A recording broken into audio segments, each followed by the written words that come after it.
Bismillahirrahmanirrahim.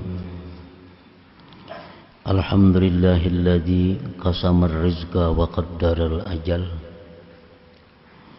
Walahul hamdu ala ma hasal. Fala naf'a lil khalqi ma aradahu wa ammal.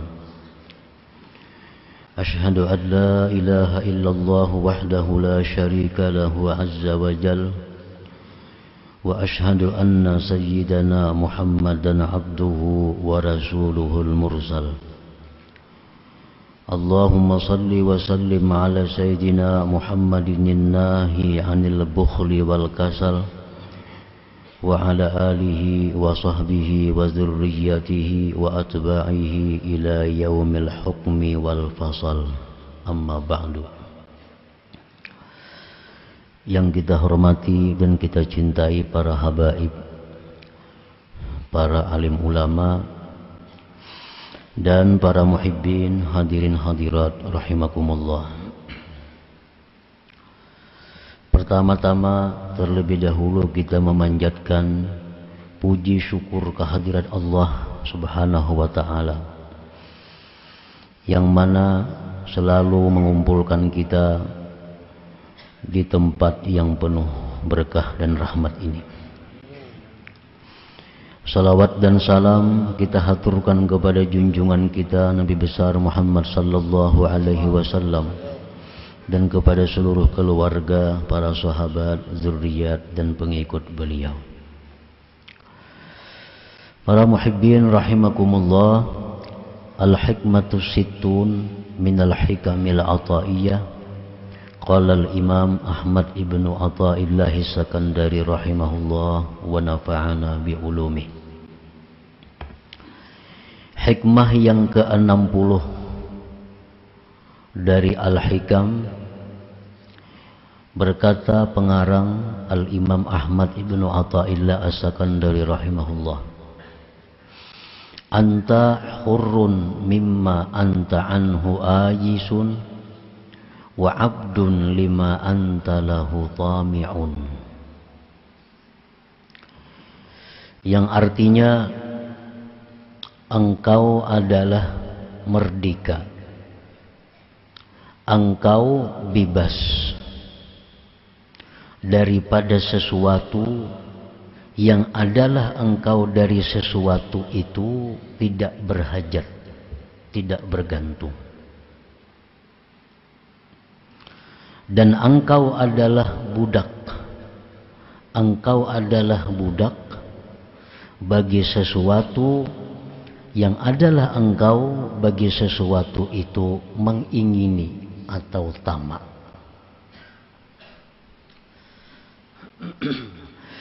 Nah, para muhibbin rahimakumullah, artinya kita ini merdeka. Arti merdeka itu tidak terkekang, bebas daripada sesuatu yang kita tidak memerlukan kepada sesuatu itu.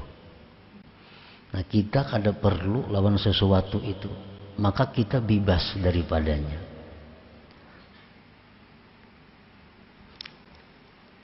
Dan kita menjadi budak bagi sesuatu yang kita ingini.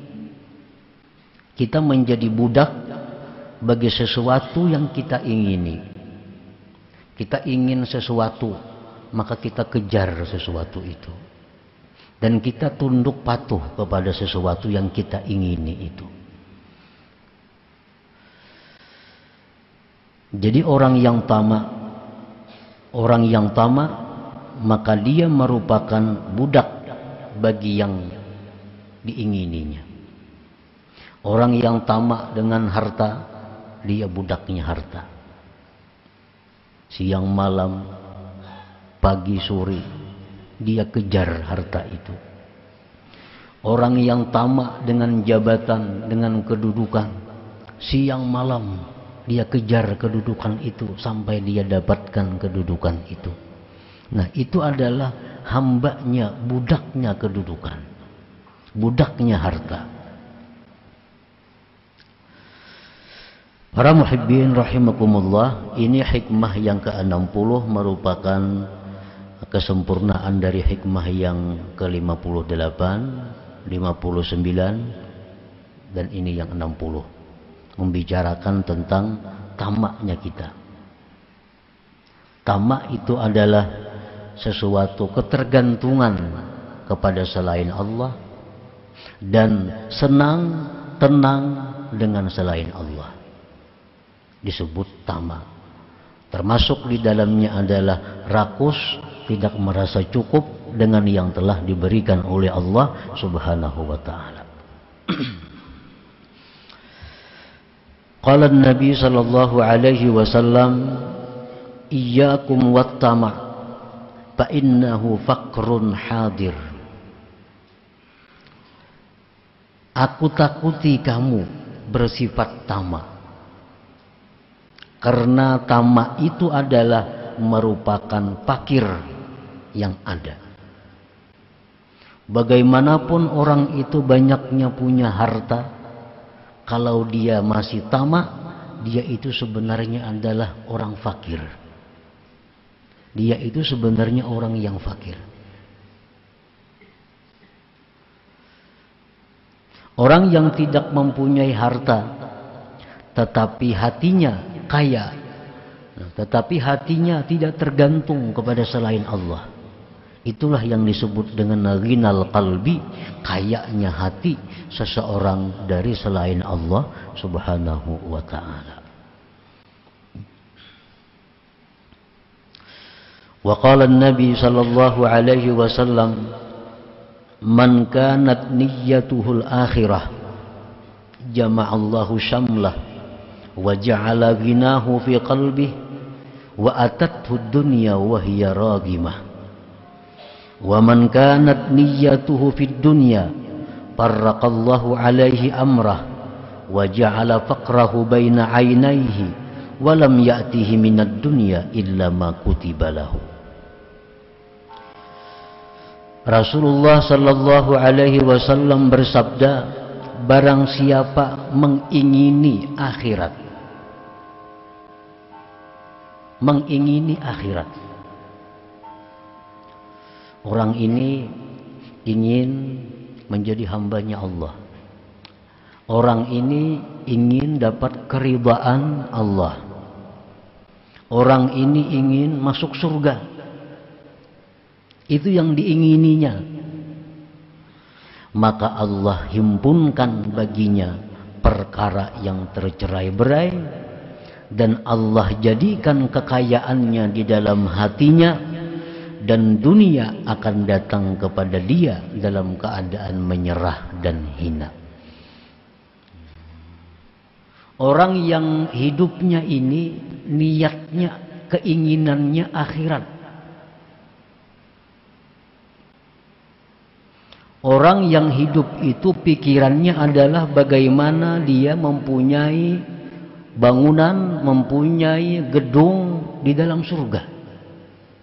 Ini pikirannya. Orang ini berpikir, berkeinginan bagaimana caranya supaya aku punya gedung yang megah tapi di surga. Nah, itu pikirannya. Nah, orang ini akan didukung oleh Allah.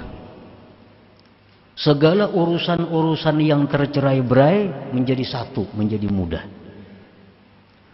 Dan hatinya dikayakan oleh Allah.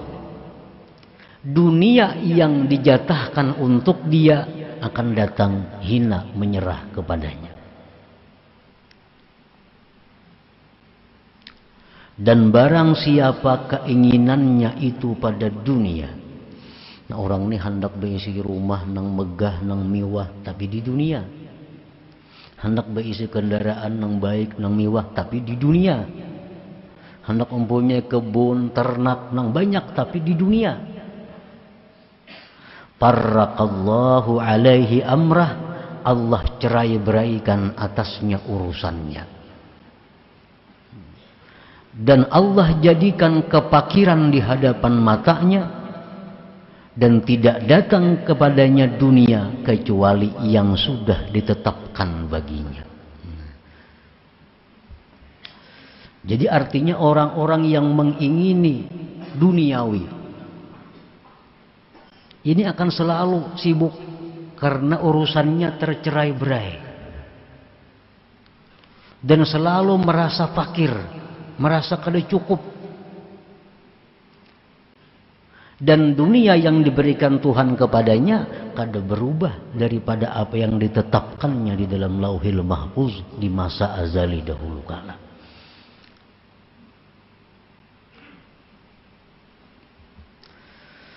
Para muhibbin rahimakumullah. Jadi keinginan kita itu hendaknya jangan keinginan yang surut. Jangan punya keinginan rendah.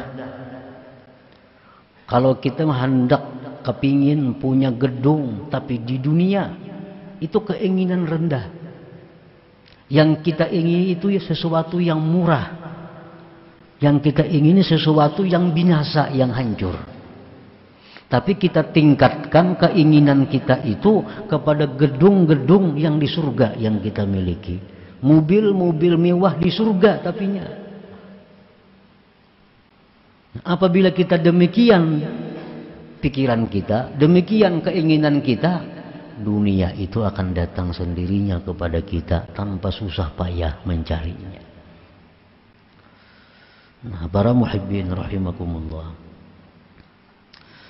Qala Nabi sallallahu alaihi wasallam, "Man asbaha wad dunya akbaru hammi, yulzimullah ta'ala qalbahu thalatha khisal. Hammun la yanqati'u abada, wa syughlun la yatafarraju minhu abada, wa faqrun la yablughu muntahahu abada." Rasulullah sallallahu alaihi wasallam bersabda, barang siapa berpagi-pagi dunia yang menyita pikirannya. Artinya orang ini bangun guring, nak imbas sembahyang subuh, itu sudah memikirkan tentang urusan-urusan duniawi, urusan-urusan yang kada dibawa mati artinya. Maka orang seperti ini Allah lazimkan di hatinya 3 perkara. 1, hammun la yanqati'u abada, kerisauan yang tidak putus selamanya. Yang kedua, kesibukan yang tidak pernah lapang dia daripadanya. Yang ketiga, kepakiran yang tidak ada ujung baginya selamanya. Nah, para muhibbin rahimakumullah. Jadi pagi hari nabai sukanan, bangun guring, imbas sembahyang subuh, itu waktu-waktu yang kita disuruh Allah untuk zikrullah. Waktu itu waktu yang disuruh Allah kita memikirkan akhirat. Ini waktu pagi, awal siang, awal hidup kita. Pagi-pagi itu Allah menyuruh kita agar berpikir akhirat, jangan berpikir dunia. Oleh karena itu Allah Subhanahu wa ta'ala memberikan ganjaran yang sangat besar kepada orang-orang yang di pagi itu berzikir kepada Allah. Man shallal fajra fi jama'atin thumma qa'ada yadhkurullaha ta'ala hatta tatlu'ash syams thumma shalla rak'atain kanat lahu ka ajri hajjatin wa umratin tammatin. Biar Nabi. Barang siapa sembahyang subuh berjamaah, kemudian duduk berzikir, membaca Quran kah, salawat kah, tasbih kah, menuntut ilmu kah, sampai terbit matahari. Kada sampai sejam itu, kada sampai sejam, lagi sembahyang subuhnya tengah 6, begininya, kada sampai sejam, sampai terbit matahari. Sembahyang Isra 2 rakaat atau duha 2 rakaat, maka baginya mendapat pahala haji umrah sempurna ujar Nabi. Nah, ini adalah satu dorongan kepada umat bahwa hendaknya di pagi-pagi itu jangan memikirkan urusan duniawi. Isilah waktu pagi itu dengan akhirat. Nah, para muhibbin rahimakumullah. Qala ba'dul hukama at-tama' ala thalathati aqsam. Tamak itu 3 macam. Qismun mahmud wa qismun madhmum wa qismun ghairu mahmud wala madhmum. Ada tamak yang dipuji, ada tamak yang dicela, ada tamak yang tidak dipuji, tidak dicela. Macam-macam tamak. Al-qismul awal, macam yang pertama, tamak yang dipuji. Kaqaulihi ta'ala hikayatan an khalilihi Ibrahim alaihi salam, walladzi atma'u ay yaghfira li khati'ati yaumaddin.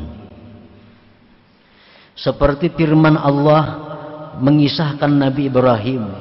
Nabi Ibrahim berkata, walladzi atma'u, bermula yang aku tamak, bermula yang aku ingini, bahwa Allah mengampuni dosa-dosaku di akhirat nanti. Nah, tamak dengan urusan akhirat itu dipuji. Selalu merasa kurang dalam hal urusan akhirat. Selalu merasa bodoh, akhirnya rajin menuntut ilmu. Selalu merasa kurang tubatnya, selalu tubat kepada Allah. Nah, ini tamak juga, tapi dipuji. Karena tamaknya ini kepada akhirat. Wal qismu tsani, macam yang kedua, ayyashghalahu an ada'i awamirillahi ta'ala aw yurida jam'al mal litakasur wat tafakhur. Tamak yang dicela itu adalah tamak yang mencegah dia daripada, yang menghalangi dia daripada menunaikan perintah Allah. Inya ini keinginannya itu membuat inya ini terhalang daripada yang disuruh Allah. Sembahyang berjamaah tertinggal, wirid-wirid kada terbacai, pengajian-pengajian ditinggalkan untuk mencari sesuatu daripada duniawi. Nah, ini yang dicela tamaknya. Tamak seperti ini yang dikatakan Imam Hasan Basri, halakuddin wa fasaduhu at-tama, binasanya agama seseorang itu berada pada tamak. Ini kalau urusan usahanya paling sulit meninggalkan usaha. Jakanya kawa kada beperayaan. Tapi kalau urusan ibadah, nah itu kurang lebih. Urusan menuntut ilmu kurang lebih.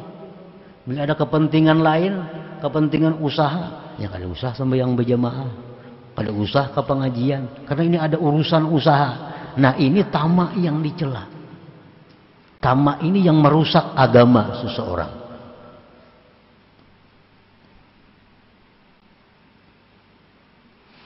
Aw yurida jam'al mal litakatsur wat tafakhur, atau dia menghendaki mengumpulkan harta untuk berbanyak-banyak dan bermegah-megah.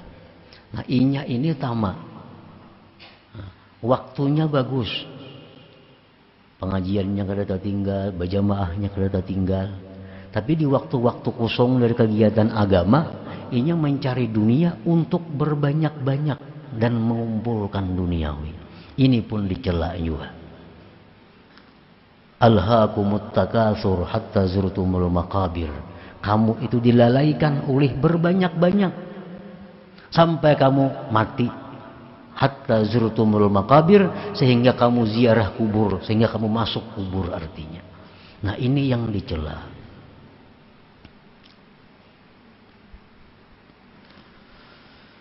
Wal qismu tsalis, sebagian yang ketiga, dipuji kada, dicela kada. An la yatruka syai'an min an awamirillahi ta'ala wa la yurida bihi litakasur wat tafakhur. Tamaknya seseorang itu kadang meninggalkan sesuatu dari yang disuruh Allah, dan dia kadang menghendaki berbanyak-banyak dan bermegah-megah. Ini orang anjuran Allah, seruan Allah dipenuhinya.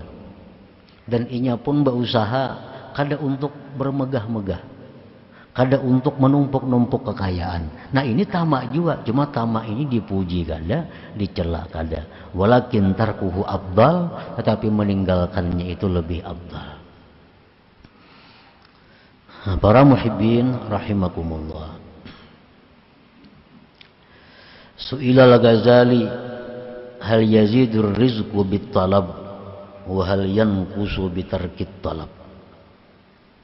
Imam Al-Ghazali ditakuni, adakah berusaha itu menambah rezeki dan tidak berusaha itu mengurangi rezeki? Kalau kita berusaha, apakah itu menambah rezeki? Kalau kita kada berusaha, apakah itu mengurangi rezeki? Imam Ghazali menjawab, kalla, tidak, artinya tidak. Fa innahu maktubun fil lauhil mahfuz muqaddarun wa muaqqatun wa la tabdila li hukmillah wa la taghayyira li qismatihi wa kitabih. Karena rezeki itu sudah ditulis dalam lauhil mahfuz, ditakdirkan, diwaktukan, dan tidak ada yang bisa mengganti hukum Allah, dan tidak ada yang bisa merubah bagian yang dibagikan oleh Allah dan ketentuan Allah itu. Nah, para muhibbin rahimakumullah, jadi Allah misal membagi kita rezeki dalam satu minggu, diberi Tuhan kita rezeki misalnya sekian. Nah, itu ada bisa dirubah, dikurang kada kawa, ditambah kada kawa. Tutup misalnya toko, kada mengurangi, karena isuk mungkin 2 kali lipat pada biasanya. Hari Jumat, hari tutup berusaha, karena itu Sayyidul Ayyam, karena itu hari akhirat. Hari Jumat itu disebut hari akhirat. Nah, kada mengurangi rezeki, sedikit pun kada mengurangi rezeki, kalau kita percaya dengan apa yang ditentukan oleh Allah Subhanahu wa ta'ala. Nah, usaha kada menambah rezeki, kada berusaha kada mengurangi rezeki. Lalu apa gunanya Allah menyuruh berusaha? Apa gunanya? Ya ayyuhalladzina amanu idza pantashiru fil ardi fa idza qudis shalah pantashiru fil ardi wabtaghu min fadlillah. Bila selesai sembahyang, pantashiru, bertebaranlah kamu di muka bumi, wabtaghu min fadlillah, cari anugerah Allah. Kan itu usaha. Allah menyuruh berusaha. Nah, sedangkan usaha kan mempengaruhi dengan jatah rezeki kita. Apa gunanya berusaha? Nah, usaha itu kita disuruh oleh Allah litarattu bil iqab was sawab, untuk menimbulkan siksa dan pahala. Ada orang berusaha, usahanya baik, usahanya jujur, kada melalaikan perintah Allah. Nah, ini usahanya jadi pahala. Pedagang-pedagang yang jujur itu hari kiamat dihalau wajahnya seperti bulan purnama. Nah, jadi Allah menyuruh berusaha itu hanya untuk menimbulkan pahala bagi yang usahanya baik, usahanya jujur, dan hanya untuk membuat siksa kepada mereka yang usahanya salah, usahanya melalaikan hukum Allah. Nah, jadi usaha kada berfungsi. Orang yang berusaha dengan baik, dengan jujur, pahala fisabilillah. Orang yang usahanya salah, usahanya melanggar hukum Allah, fisabili syaitan, di jalan syaitan. Jadi usaha itu hanya untuk menimbulkan pahala atau dosa. Nah, kita hari ini berusaha, kita ke pasar, buka toko, bisa dosa yang kita dapat, bisa pahala, tergantung keadaan. Kalau orang hari ini berusaha dengan tujuan bahwa keuntungan hari ini akan kunafkahkan kepada keluarga, membantu orang-orang sakit, untuk sabilillah, maka usahanya itu di jalan Allah. Kalau orang berusaha hari ini buka toko dengan niat keuntungannya untuk menambah harta, untuk memperbanyak harta, maka usahanya itu bisa diri syaitan, jalan syaitan. Nah, jadi usaha kadang mempengaruhi dengan kurang tambahnya rezeki itu.